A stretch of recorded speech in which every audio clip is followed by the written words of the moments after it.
team was lucky enough to be tasked with the work of developing all of the training content for all of our courses impacted by the change to PCI DSS version 4. And I've been lucky enough to deliver training classes in PCI DSS version 4 to different assessors. And that's what I've been doing this week. I trained a class of ISAs last week and some QSAs in a class yesterday, which was really good fun. Now, I'm going to be talking about new things around PCI DSS and the supporting documentation. But I have to warn you that my slides are a little bit weird. One of the other trainers has been experimenting with generative AI, which is cool. So I asked him to make images for my slides, and he did. But he got a little bit obsessed with cute animals while he was doing it, which is not a bad thing, but as you'll see, it's kind of impacted what the slides look like. So here goes. All right. So that is a fox reading our FAQs page. So I'm going to talk about frequently asked questions. Over the last year, we have produced over 30 new and updated FAQs. And these FAQs are vital for anybody that does anything with PCI DSS version 4. They're also vital for us because it means that we can answer one question for lots and lots of people. And in the training team, we love the FAQs. On this slide, there's a bunch of questions that we get asked. And we've been asked these inside our training in the classroom. All of these questions can be answered by reading an FAQ, which is cool. Let's have a think about the top one. Let's have a look. What is the top one? Yeah. TDEA, triple DES. Is triple DES still considered strong cryptography to safeguard account data in PCI DSS version 4? Well, the answer is in an FAQ. The FAQ says TDEA using 3 keys can still provide effective strength of 112 bits when applied using appropriate key management and modes of operation. And because it's an FAQ, it says a bunch of other things about the sorts of circumstances where TDEA could be considered strong crypto. So, we've got other questions up there as well, and if you want to know the answers to those, you're going to have to look through our FAQs, because I'm not going to spend all this time reading out or memorizing different FAQs for you. One thing I would say, actually 2 things. Firstly, a page that I really like on our website is the All FAQs page. It's this big long list of every FAQ we've ever published in order of publication. And that's how I keep up to date with all of the new and updated and edited FAQs. I just go to that page and I read the top ones. The All FAQs page is linked from the FAQs page, which is easy to find. So, the other thing I was going to say was, after this talk, after this hour, then there's a break, then Lauren comes back and she's got a presentation called What's New in PCI DSS version 4 SAQs, where she talks about the differences. Oh no, that's for the SAQs. What? FAQs and SAQs. I just jumped ahead. So, I think that's what the next slide is. There we go. These are hamsters. I think they're hamsters. They might be gerbils. They could be hamsters, or maybe they're like thin guinea pigs. Anyway, they're doing a self-assessment, right? So, FAQs to SAQs, self-assessment questionnaires. All of our SAQs have been updated for PCI DSS version 4. What does that mean? It means that the requirements in the SAQs have been updated, but as you heard earlier today, some of those requirements for some of the SAQs have changed, requirements have been added, the response options have changed as well. So if you're doing anything with an SAQ, then make sure that if you're doing a version 4 assessment, you get the new SAQs. Sounds sounds straightforward, right? But it's very easy to rely on old copies of documents, but the new ones have been updated for version 4. Oh, and we've got a new SAQ for Spock solutions, but I'll let Lauren talk about that in a little while. There was one extra document about SAQs. Yes, there's an SAQs instructions and guidelines document that explains the different SAQs and answers a whole bunch of questions about them. So you can go and get that. And all of these are available in the PCI DSS document library. Right, let's see what's next. I'm interested to see what comes up. Ooh, yeah, this guy. This is a bear teaching all about risk. Of course that's what it is. And I want to talk about TRAs, Targeted Risk Analysis. So I was thinking I could do a little bit of training with you, just for one slide, but I'll try and make it fun. No, I won't, but I'll keep it really brief. So, TRAs, Targeted Risk Analysis. There are two kinds of TRA. One of them is for the customized approach, and one of them is for requirements where the entity can define the frequency of a control. So I'll talk more about that in a minute, but let's think about the first one. If an entity is using the customized approach to meet a requirement, then part of that customized approach requires them to do a targeted risk analysis of the control that they've built to make sure it meets the intent of the requirement. That particular TRA has to follow the instructions that we've written in Appendix E of PCI DSS. And in Appendix E, there's a template for those TRAs that's got loads of details about what you've got to do, including useful stuff like write out how many bits of card data, how much PAN is at risk, okay? So TRAs for the customized approach are in Appendix E of PCI DSS. The other type of TRA is for these requirements with some kind of flexible period of time, okay? So what might that be? An easy one to think about is device inspections, POI device inspections. So entities will be able to choose the period of device inspection based on the risk analysis to that device. And if we think about a couple of straightforward scenarios, if I've got a merchant that keeps one of these devices in a locked room and it's got video cameras looking at it all the time, then they still need to inspect that device, and they define the period of inspection based on risk. Another merchant might have the same device, but they leave it in a public area, unattended, with no cameras. So the risks to each of those devices are probably quite different, and hence the period of inspection can be different for those different merchants. During class, and I was teaching assessors, one of the assessors asked, what happens if I disagree with the client about the TRA? So what happens if the assessor doesn't agree with what's in the TRA? Well, that isn't really any different from other evidence that an assessor would look at.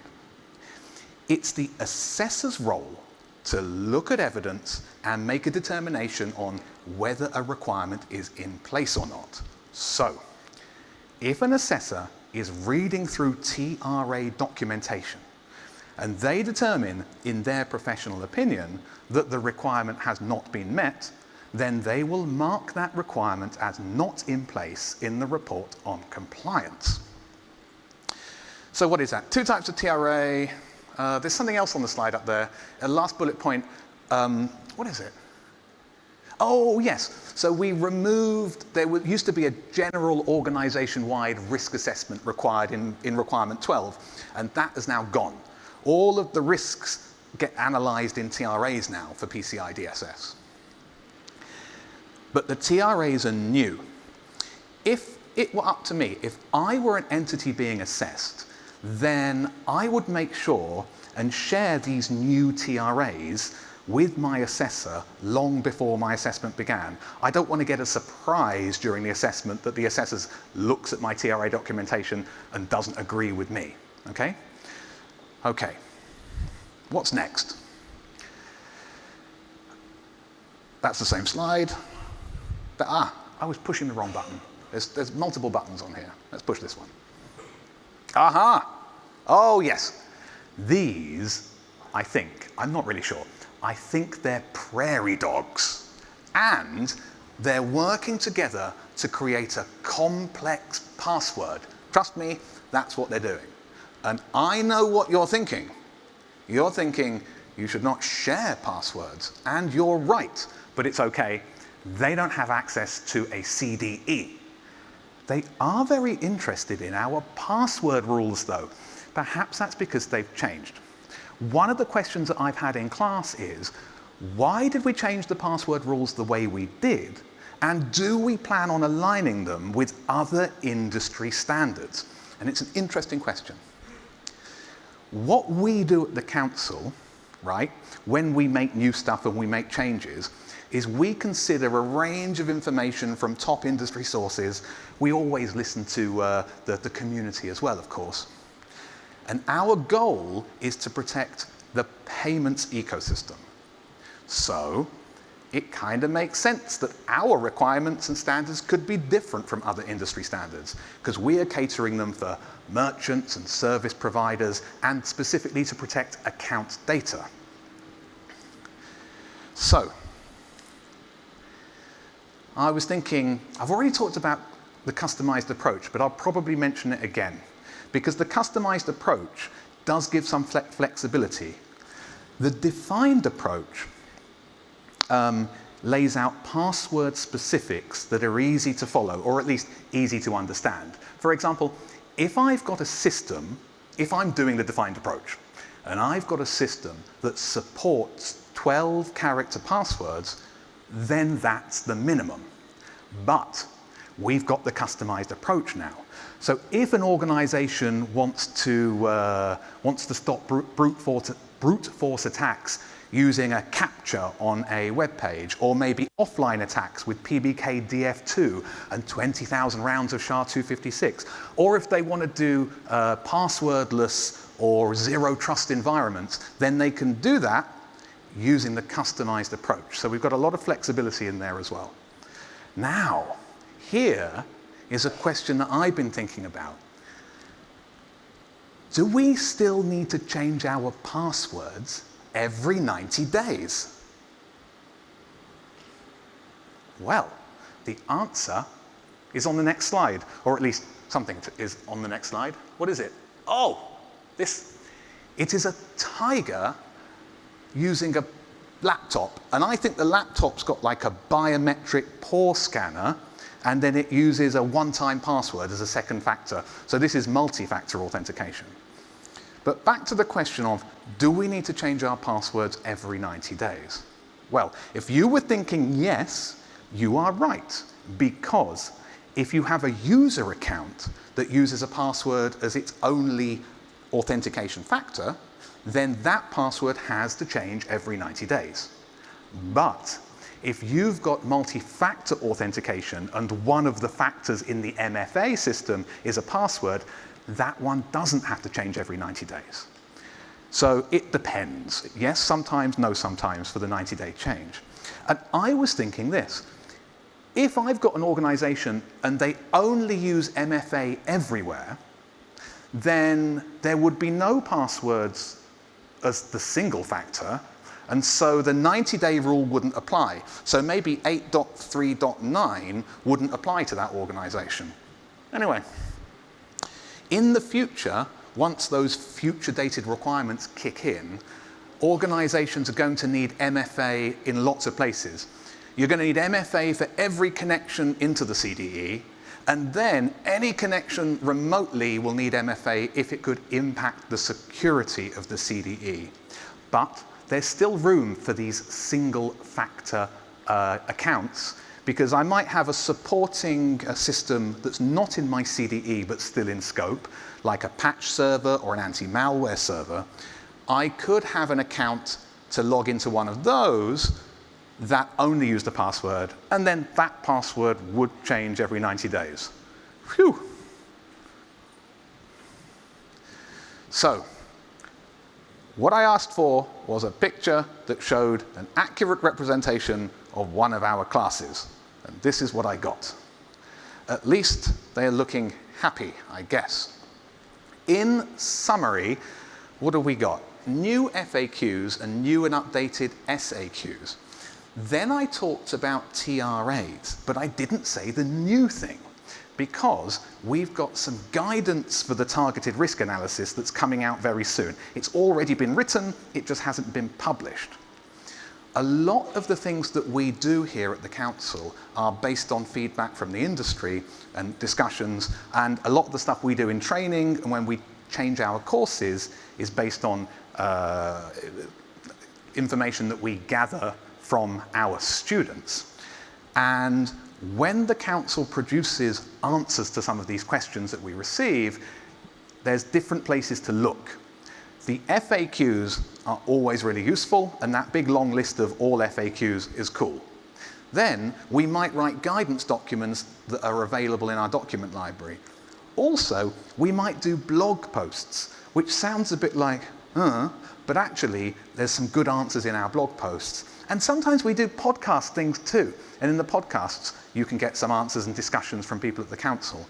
All of that is available through our website. I've talked about a few things, but I have not talked about the new hotness, and that is INFI, items noted for improvement. And in fact, I am not going to talk about INFI at all. I'm going to leave that to Emma, and she's going to tell us all about INFI.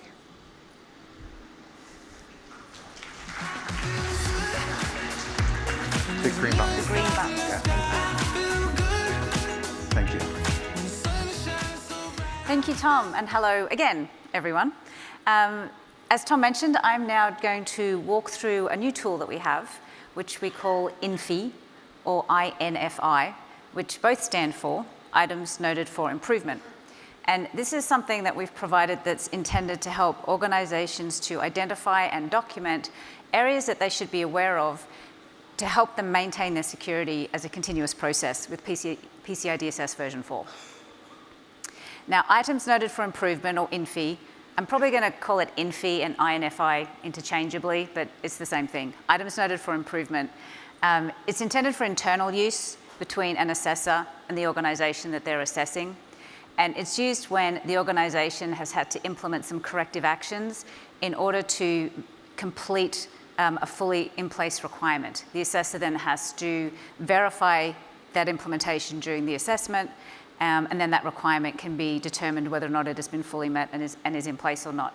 And this is actually a common practice that happens during PCI DSS assessments, where the assessor comes along and the organization might notice they haven't quite got something complete or up to date, but they implement the fixes and it's all done in place by the time the assessment's finished.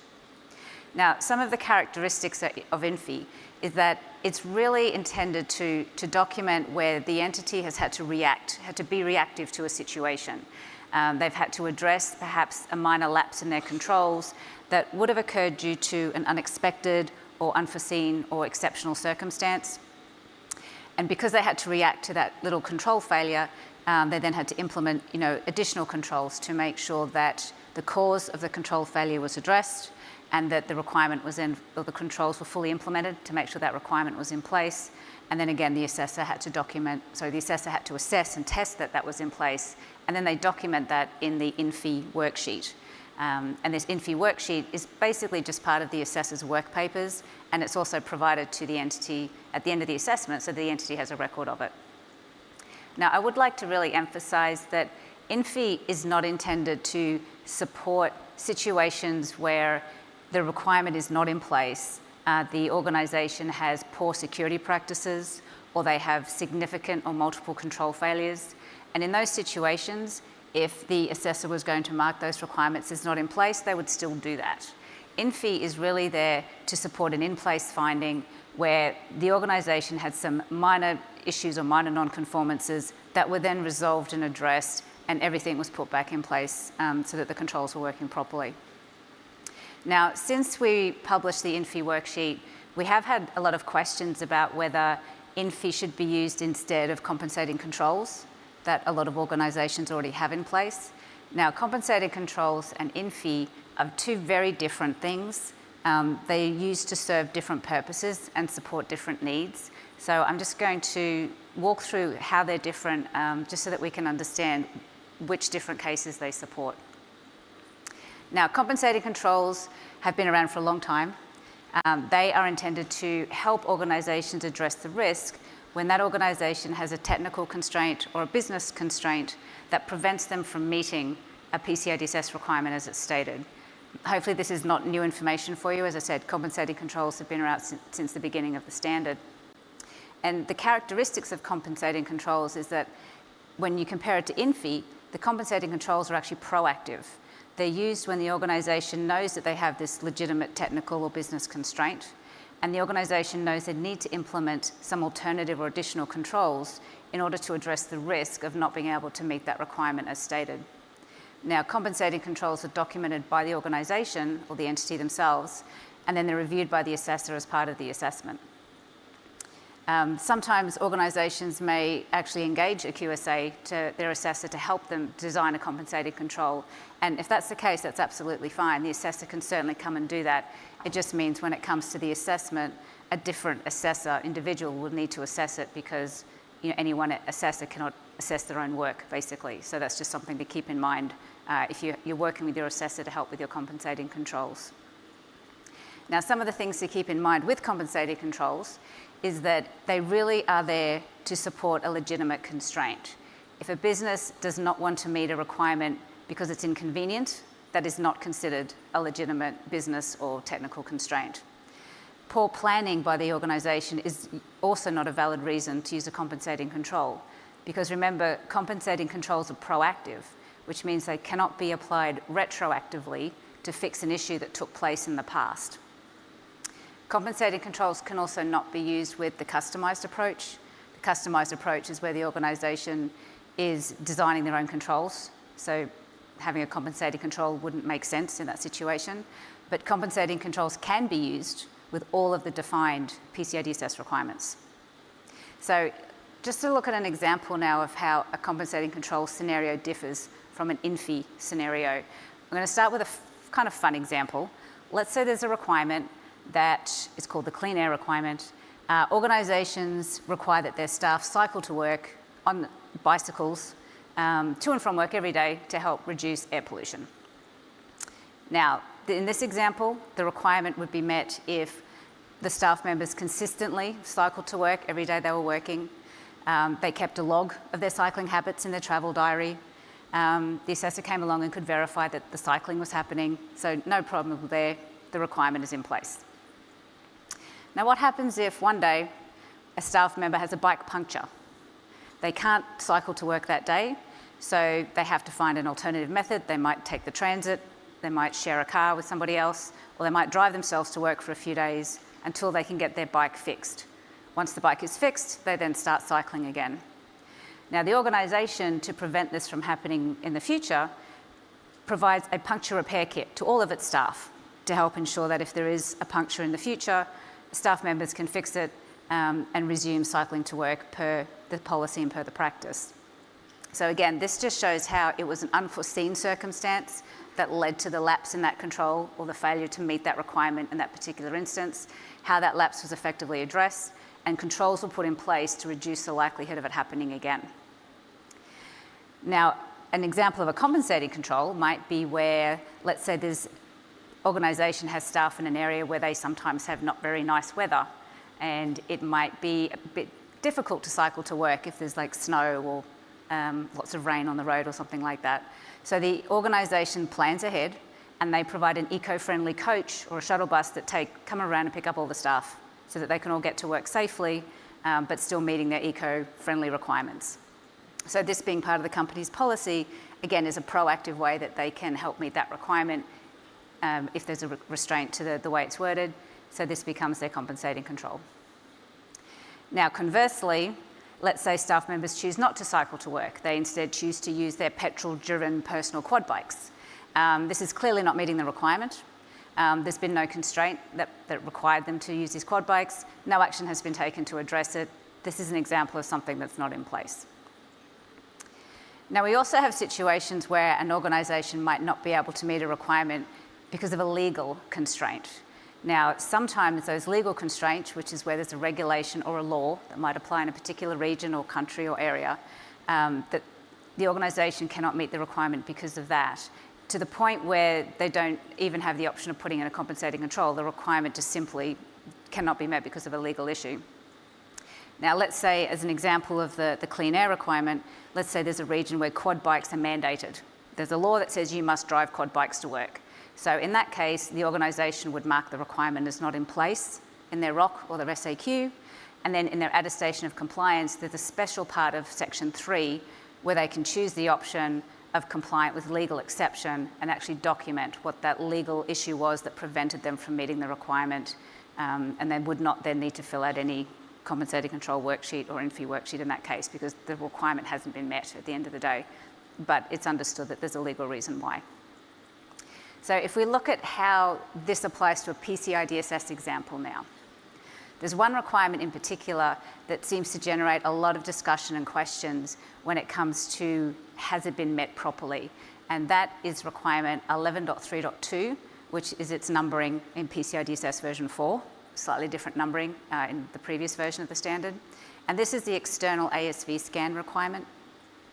And at a high level, this means that scans must be performed no less frequently than once every 3 months.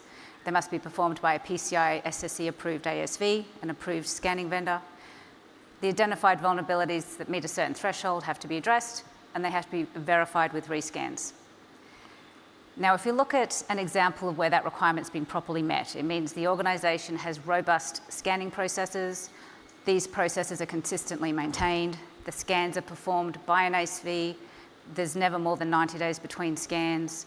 Vulnerabilities are addressed per the program guide, and all the scan reports are available to document this. So this is a straightforward case of how that requirement is being fully met. So what happens if maybe during one quarter, the organisation had a lot of new systems being implemented or a change in one of their payment channels or a change in one of the areas of their business, which resulted in more vulnerabilities than expected being present in this quarter scans than there had been previously. And the result of this might have been that the time it took to mitigate all of those vulnerabilities and do all the rescans was going to take longer than they could complete within that scan cycle. So they wouldn't be able to complete all of those mitigations and rescans before the next scan cycle was due. Now, if the entity realises this is going to be a problem, they then prioritise that they put in controls to see how best they could address this, knowing that they had missed that requirement for that quarter. They prioritised the higher risk scan results, the higher risk vulnerabilities, so that they could be done first and most quickly. The remaining vulnerabilities were addressed. They just took a bit longer. They weren't done in the required time frame, but they were eventually addressed. And they were evidence with passing scans to show that they had been addressed. And the organisation may also have adjusted their scan schedule and their mitigation frequency to help avoid that happening in the future. They might have, again, maybe done scans a little more frequent so that they could stagger some of those implementations, so they could make sure that they were never left in a situation where vulnerabilities remained unpatched for longer than they wanted them to remain unpatched. And then once that particular cycle was fixed and resolved going forward, they could then resume and make sure that they were meeting the requirement on a quarterly basis per the requirement as well. So this is an example where if the assessor comes in and looks at the entity's controls, it might be feasible the assessor could determine that they have met the requirement. They did have this one lapse during this one quarter, but they did all the right things to address it and make sure that they did their best to prevent it happening again. Now, a compensating control example may be where there was a technical constraint that prevented the organisation from being able to plan a future ASV scan. They knew their scan was going to be delayed. Perhaps they had an upcoming installation or freeze period. Perhaps there was something that they were changing ASV providers, And whatever happened, they knew they weren't going to be able to do their scan when it was next due. So they implemented additional controls to mitigate the risk until they could get their ASV scans up and running again. This could be things like increasing their endpoint and traffic monitoring. Maybe they use their internal scan processes, they increased that and scanned more systems with those. They basically implemented proactive controls to help mitigate the risk of not being able to do their ASV scan that quarter. Now, when ASV scanning did resume the following quarter, they didn't need that compensating control anymore, so going forward they were good. But when it came to looking at the scan results for the assessment, they may have a compensating control to document that one quarter where they knew they had to mitigate it through other means. So that's the difference between in-fee and compensating controls. We have had quite a few questions about in-fee, so I'm going to just quickly run through some of those and hopefully give you some quick answers as well. The first question is there an in-fee template, and if so, where is it? The answer is yes, there is an in-fee template. We have published it's in the document library. It's called the PCI DSS version 4.x, just so that we don't have to renumber it every time we do an incremental update to PCI DSS version 4. Items noted for improvement worksheet. And that is on our document library, as I said, it's in the PCI DSS section of the document library, so you can find that there. Another question we receive is which assessors are required to fill out the in-fee worksheet? Is it ISAs and QSAs both required to fill that out? Now, we do require that QSAs complete an in-fee worksheet for every assessment they do that results in a ROC, in a report on compliance. The assessor is also required to provide a copy of the worksheet to their customer that they perform the assessment for and retain a copy of that as part of their work papers.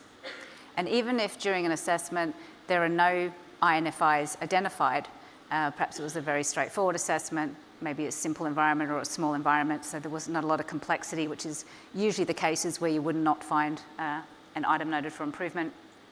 The assessor would still document in the attestation part of the worksheet that they did not identify any in-fees, and they would still acknowledge that to show that they had checked and actually verified that there was nothing that they needed to advise their customer about.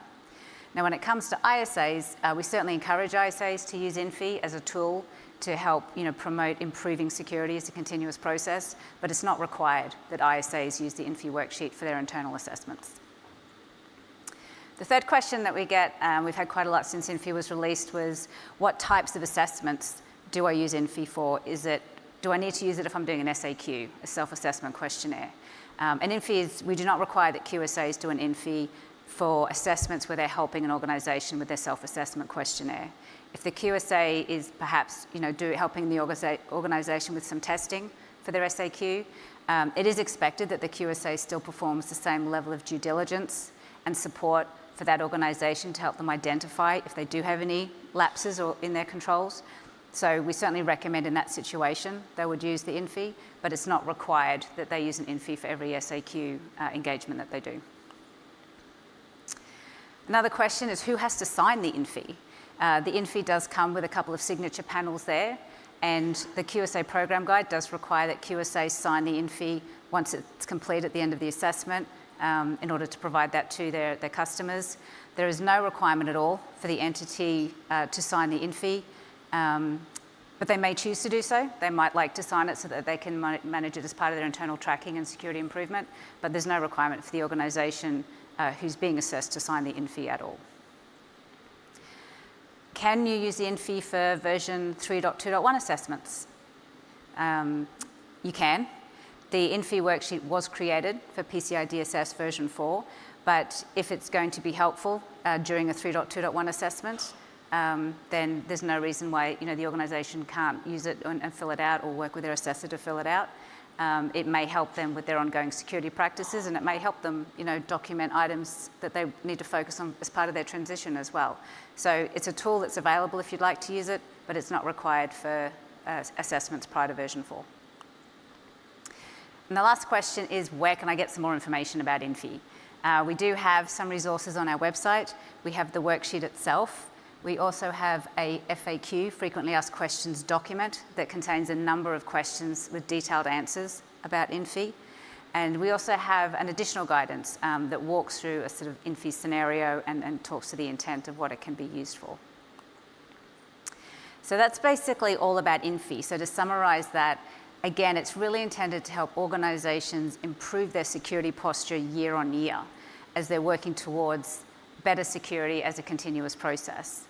So hopefully that's helped clarify some of the aspects of INFI, maybe answered a few questions you had. I'm now happy to hand over to our third PCI DSS presenter for this little session, who is Lauren Holloway, and she has all the answers to all your questions that you ever had about the PCI DSS version 4 timeline and everything that you're going to need to know about your transition. So thank you, and over to Lauren.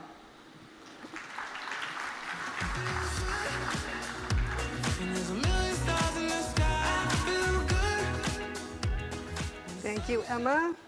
So it's great to be here in Kuala Lumpur. This is the first time I've come to an Asia Pacific community meeting, so that's very exciting. As Emma said, I am Lauren Holloway, Director of Data Security Standards, and I'm responsible, me and my team, for PCI DSS. So as Emma said, I'm going to be talking about timelines and dates. We are continuing our focus on questions and feedback that we've received from our stakeholders, and we do have a lot of questions about those dates and the timelines. I'll also be covering some steps to help you with effective transition to version 4. And I'm also going to highlight some of the questions that we've actually received from our stakeholders about the transition.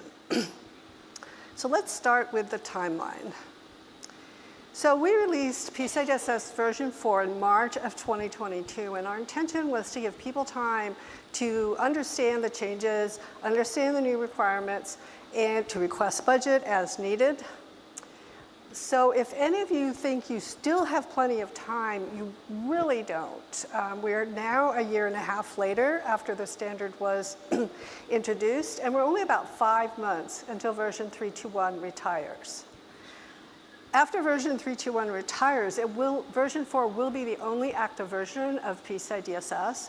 And what that means from the Council's perspective is that we will no longer be supporting version 3.2.1, no more updates.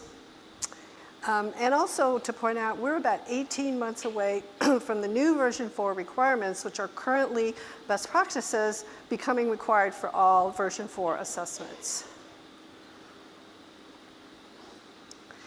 So I really want to emphasize that if you haven't already started on your version 4 journey, the time to start really is today. We introduced many new requirements in version 4. Most of them are future dated in our best practices until the 31st of March 2025. Specifically, there are 53 new requirements that apply to all entities. And there's 11 additional new requirements that apply only to service providers. So that brings the count to 64 new requirements. While most of these are future dated, 13 of these new requirements are effective immediately for all version 4 assessments. Now, the Summary of Changes document does provide details about all the new requirements, including the effective dates, whether they're effective for all entities or just for service providers. So if you haven't reviewed that Summary of Changes document, I recommend you do that as soon as possible. So we've heard that some people might be holding off on implementing version 4, thinking that we might be changing the dates. Well, I'm here to let you know that we have no plans to change those dates. So the 31st of March, 2024 is the date that version 3.2.1 will be retiring, and the 31st of March, 2025 is when all the new requirements in version 4 will become fully effective. They will no longer be best practices, and they must be considered as part of any PCI DSS assessment. So with all these dates coming quickly, some of you might be wondering, how do I get started? What are some key steps I should take? Now, you heard a lot of the steps I'm going to walk you through are also steps that were covered on the panel that Emma did this morning. So we did publish a blog post back in May of this year on effective steps for transitioning to version 4. It identifies 8 steps to take on the journey. And this also includes feedback we've received from the industry on what's been working for people. So we're going to walk through these steps at a high level, but I do encourage you to look at the blog post on our website to see all the details. Now, the first step, as maybe you can guess, is to start now. Don't delay any longer. If you haven't already started, now's the time. It's really important for you to understand what version 4 means to your organization. Understand those future dated requirements. As I said, they'll be required as of March 31, 2025. So it's really important to start planning and prioritizing your work. And step 2 is to stay strong. And what this means is don't let your version 3.2.1 controls slip. Continue to maintain and monitor those controls even as your focus turns towards implementing the new requirements for version 4. If you're able to keep your version 3.2.1 control strong while you're preparing for version 4, it's going to provide you a great baseline of controls and help keep your organization strong. So step 3, it's really important to understand the new requirements. And the best place to start is to review that summary of changes document. It's important to work with your internal experts, map the requirements in version 4 to your current set of controls to understand how those requirements may impact your organization. You might already have controls in place that meet some of those new requirements, and then you don't need to worry about them and you can focus elsewhere. And don't forget about the guidance column in version 4. We added lots of new guidance to version 4. It's right next to each requirement. And the important thing to point out is this guidance column is not included in the self-assessment questionnaires, and it's also not included in the report on compliance template. So it's really important to look at the standard and read the guidance. It's also important to understand the validation options. Like Emma's panel did talk about the defined approach and the customized approach. The defined approach is a traditional method that everyone's been using to meet and validate the requirements, using the requirement and the testing procedure as is stated in the standard. Now, the new approach is the customized approach, and the organization is designing its own controls that meet the requirements stated customized approach objective. If your organization is thinking about using a customized approach, it's important to understand that it is a lot more work to implement a customized approach. So it's really important to understand the two options and choose right for your organization. It really depends on your strategy and approach to risk management. If you're new to PCI DSS, you might want to stay with a defined approach because it really tells you how to meet the requirement and how you're going to be tested on that requirement. And even if you're familiar with DSS, you might want to use the defined approach as you transition to version 4. It may provide you an easier path. A 3-part blog series on the difference between the customized approach and the defined approach. So step 5 is to dig in and do the work. Get your whole organization involved. It's important to understand PCI DSS is not just an IT or a compliance project.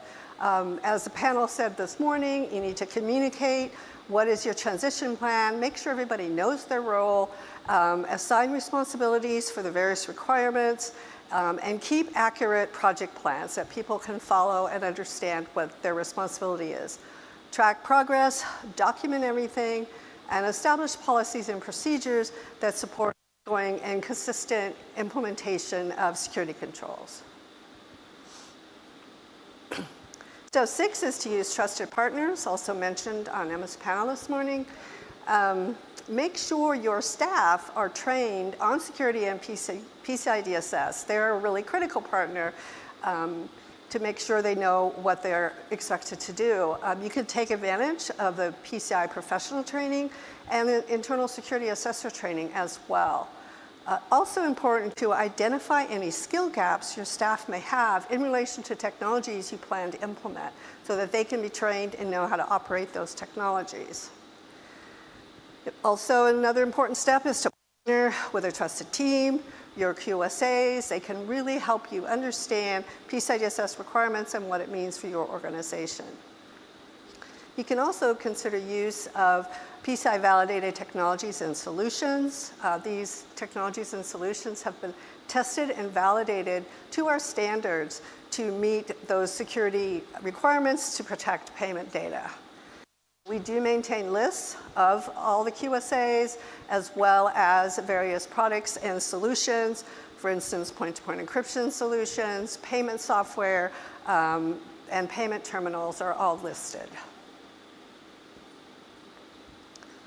So the best way to prepare for your own assessment is to do an assessment, which we also heard on the panel this morning.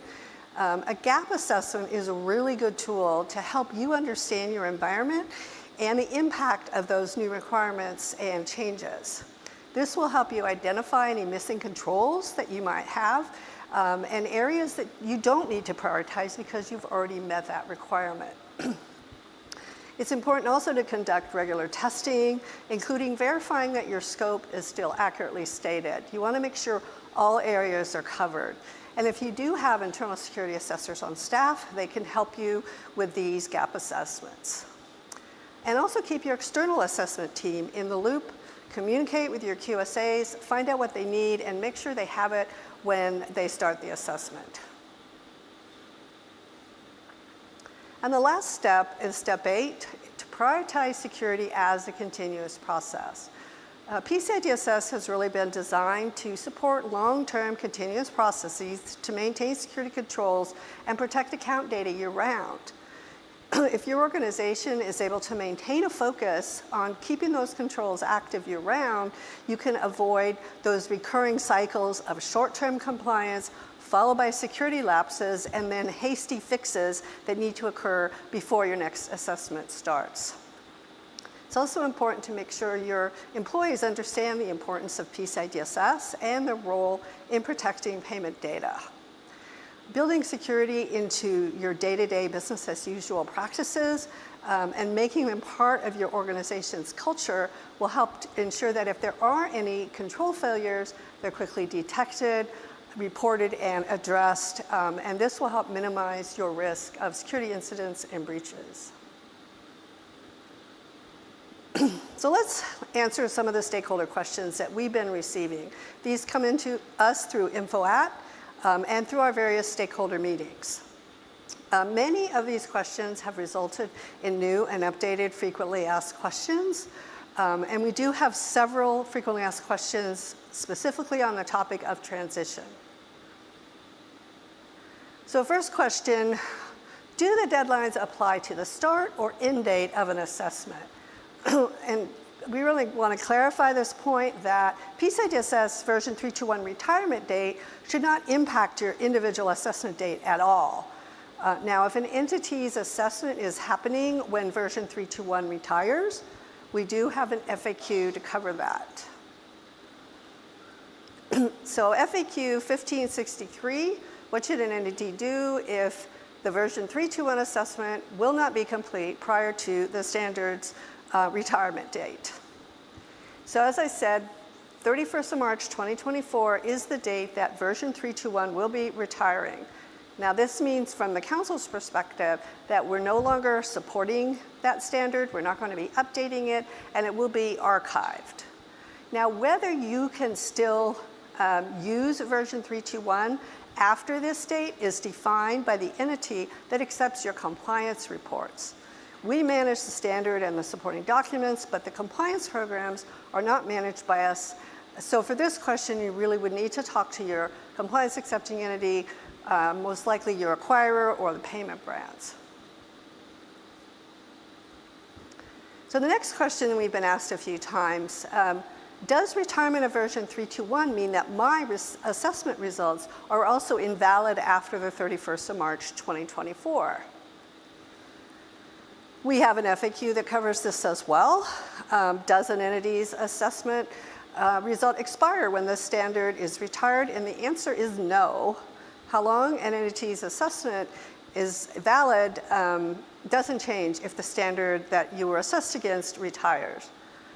But again, we are responsible for the standard and supporting documentation, but not compliance programs. So if you have more questions about this one, you should really talk to the entity that you submit your compliance reports to.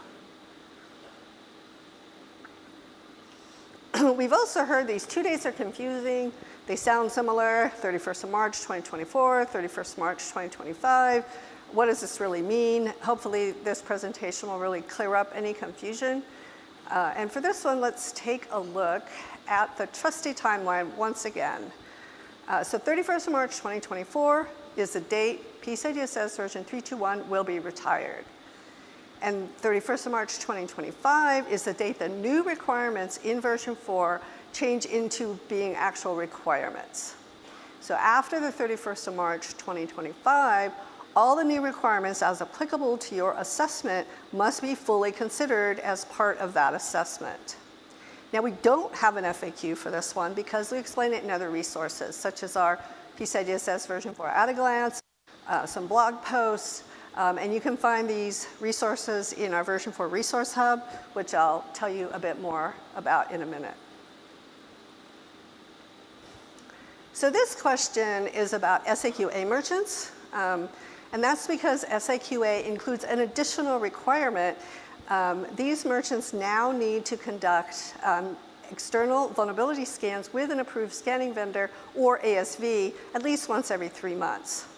Now, this is not a new requirement for version 4, but it is a new requirement for SAQA, which is why we're being asked the question, does this mean an SAQA merchant needs 4 passing ASV scans before they can submit assessment results? Again, we have an FAQ for this, FAQ 1485, what's the meaning of initial assessment? An initial PCI DSS assessment applies when an entity is being assessed to a PCI DSS requirement for the first time, where that requirement specifies how frequently it needs to be performed, like once every 3 months. Now, the answer to the question is no. Merchants that perform ASV scans for the first time for SAQA do not need to have 4 passing scans for their initial assessment if it's verified that the activity was performed successfully in the most recent time period, and also that the entity has policies and procedures to ensure they will continue to perform that activity going forward. I do encourage you to review this FAQ because it includes more details about what initial assessment means for entities that are completing a ROC as well. And again, if you have questions about what this means, you should talk to your compliance accepting entity. And I'm going to have more on SAQs after the break. I'm back here again, and I will tell you all about SAQs. Another question we've been asked a few times is, does my third-party service provider need to be assessed to version 4 before I can move to version 4? What if my third party won't be ready for version 4 when I am? We do have an FAQ for that as well. FAQ 1282, can an entity be compliant if they use a third party that's validated to a previous version? And the answer is yes. If the third party's validation was completed prior to the retirement date of the standard, which in this case will be the 31st of March 2024, and the validation is still current, meaning it's been 12 months or less since the last validation. So if you have questions about the impact of using a third party that's not validated to version 4, or if your third party is unable to provide you information you need to meet a PCI DSS requirement, again, we encourage you to contact your compliance accepting entity for some guidance. So now we're going to talk a bit about a limited revision to PCI DSS version 4, which Emma mentioned when she was talking up here with Andrew. We are in the planning stages of a limited revision for version 4. We're planning to release it in the first half of 2024. Now, this is, again, based on feedback we've had from our stakeholders, errors that you've pointed out to us, questions you've asked us about things that are unclear. We're still discussing what will be in this limited revision, but we do not anticipate any major changes. We're really looking to correct errors and typos, update and clarify guidance, and clarify some confusing requirement language.